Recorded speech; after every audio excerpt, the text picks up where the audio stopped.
All right, you guys, we officially have Travis Kelce's birth time, and I'm not gonna lie, this definitely took me by surprise. If you had Travis Kelce down as a Virgo rising, well, you should give yourself a pat on the back because Travis Kelce is a Virgo rising. Reminder, Sagittarius moon still holds, as well as his Libra sun.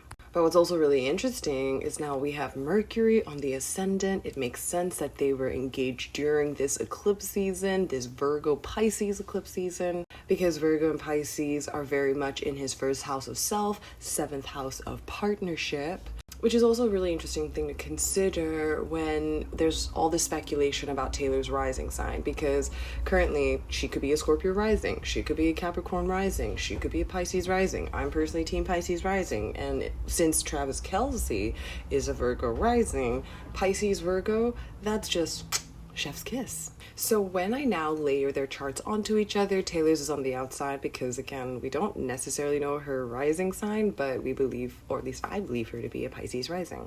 You can see here that in Travis's 10th house is literally the public stage, the football stadium, the arena.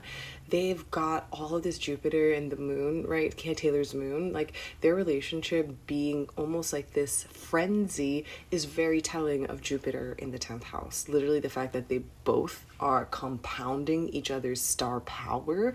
This is a magnifying effect. But what I also think is really beautiful is that Taylor's sun actually sits on Travis's IC, meaning she feels like home to him. And then it's also the fact that all her cap placements, her cap stellium falls in his 4th house of home and family. Also very cute that her Venus is in his 5th house of like fun sex, of pleasure, of romance. And now that you think about the Venus in Scorpio for Travis in the 3rd house, there's a lot about Jason here, right? Because the 3rd house has a lot to do with siblings. Venus in Scorpio, that can talk about a very deep and penetrative and very emotionally honest and vulnerable relationship. What do you think of Travis Kelce being a Virgo rising?